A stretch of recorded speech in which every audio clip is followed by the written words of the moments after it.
If you're moving to the South Florida area and you're looking for a new home to rent, you may have some troubles finding a few places. Well, in today's video, I am here to help you find a great new home if you're renting. Keep on watching because I've got some tactics, I've got some tips, and I've got some tricks for you guys. So without further ado, let's get right into the video. Come on in.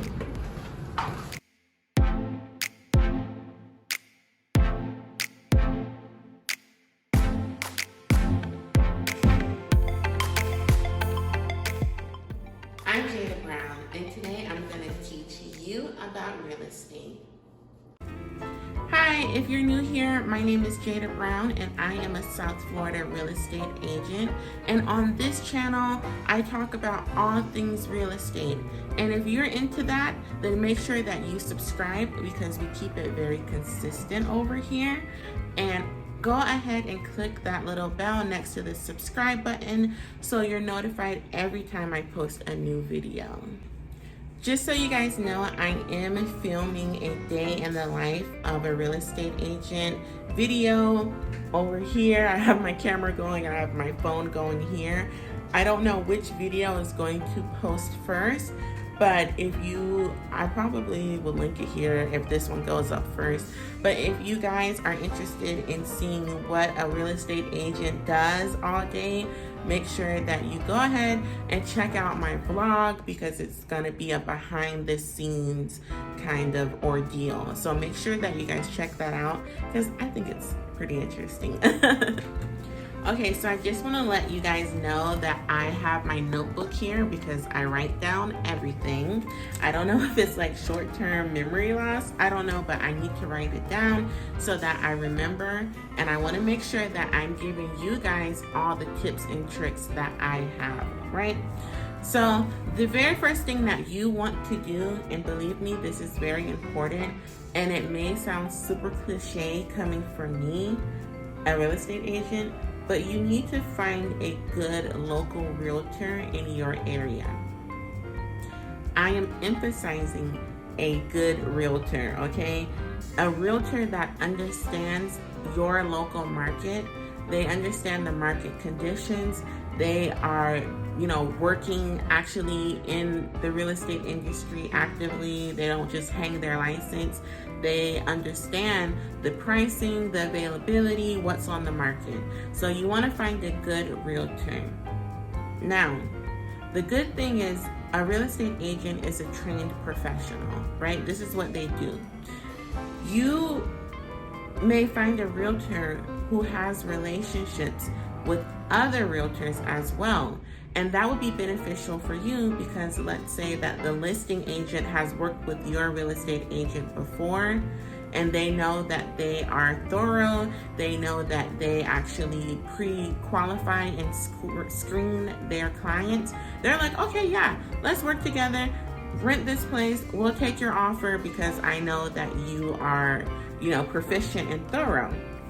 The next thing is they may have relationships with like leasing offices of these big, apartment buildings, and that could be beneficial. And I'll tell you a quick little story. One of my clients actually moved into, I found her an apartment that she just fell in love with, 3-bedroom, 2-bath, in her price range, had all new stainless steel appliances, pool in the community, the whole shebang, right? And I was able to call up one of the leasing consultants that I had built a relationship with, and she was like, yeah, we have something coming up. It hasn't even hit the market yet. Send me your client. And like within an hour, she was over there signing a lease. So it's important that you find a real estate agent who has those relationships, understands the market, and is an active full-time real estate agent, okay? If you are in South Florida, specifically Palm Beach County, and you need an apartment locator, you need a real estate agent, give the girl a call. Now, the second thing that you need to do is you need to know where you stand, right? You need to know what your credit, rental background, is you need to know where your income is, because that will help you in finding a place that matches your background as well as fits into your criteria.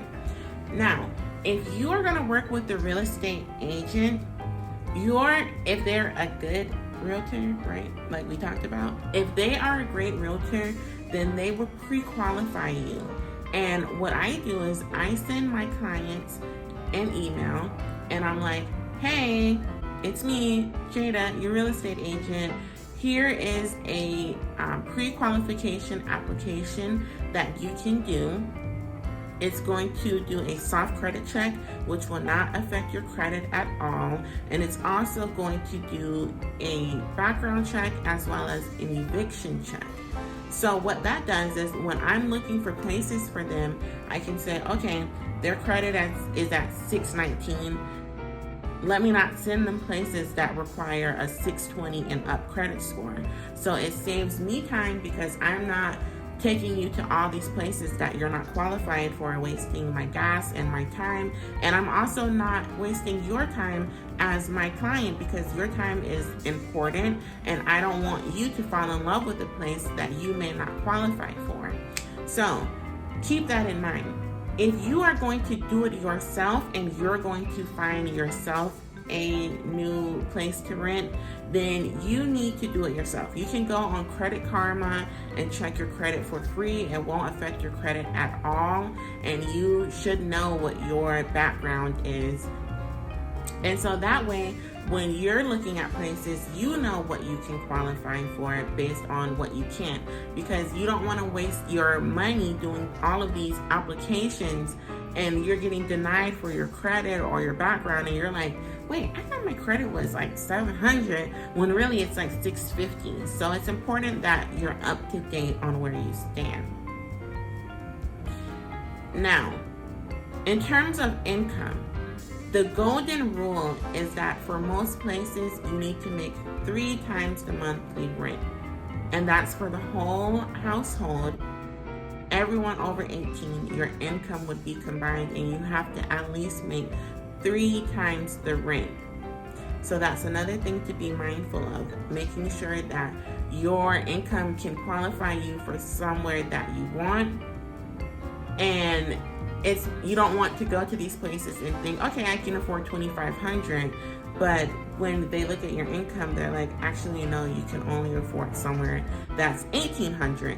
So making sure that you're just up to date and you're mindful about your individual circumstances and background. So the next thing you need to be mindful of in your search is the difference between a privately owned place versus one that is managed by like a property management company, because there are some differences and I'll explain them both. So when you find somewhere that's privately owned, that means that there is a landlord that just owns like a couple of units, or maybe they own the whole community. But typically privately owned places are a little bit more, I guess, easy to work with in terms of your background, because you're having that conversation with the landlord. They're able to meet with you. They own the place outright, so they can decide who they want in their house versus who they don't want. So if you have like a relationship and you build that relationship with your landlord, they might be just a little easier to qualify than somewhere that has a property management company, because with the property management company, they're representing the landlord and they can only go based on what the landlord or their company wants. They have this expensive like screening softwares that they use, and if it says you're denied, you're denied. Sorry, moving on. But with the private landlord, they can say, okay, well, you don't have like the best credit, but you seem like a nice person, your income is good, let's try this out. Now, in terms of private landlords, you have to remember that some landlords own a house that is in a community that's governed by the HOA, which is the Homeowners Association, and they're strict. They are strict. If they put out that they want certain requirements and if you do not meet them, it's not going to work. So you have to be mindful of that too. If their private landlord is their place, is their unit, is their home, townhome, condo, whatever, is it governed by an HOA? If it is, ask for the HOA's application as well as their requirements and make sure that you match it. If they are not governed by an HOA, that could be great as well, because that means that you're probably able to work with them one-on-one instead of that third-party management. So you just need to be mindful of where you are, what you want, and how you can get what you want, whether that is a private landlord or a apartment community with a leasing office. It just really depends on your credit, rental, and background check. And again, finding an apartment or a new townhome, condo, whatever in South Florida is a little difficult right now, because there is everyone is moving here, and I love it because this is the best place ever to live in the world. So if you are moving to South Florida and you need a real estate agent who can guide you through all these stipulations and requirements and background checks and all of this other stuff and put you in a place that you really like and can afford, then make sure that you give me a call. I will put my information in the bio. You can book a renter's consultation and we can talk about where you are versus where you want to be. And with that, ladies and gentlemen, that concludes this video. I hope it was helpful for you. I hope you got some tips and tricks when finding your new home. And with that, we're going to end this video. Make sure you comment, like, and subscribe, and I will see you in my next video, which will be the vlog, a day in the life of a real estate agent. It's going to be super lit. So you guys have a great day, and I'll see you in my next video. Bye.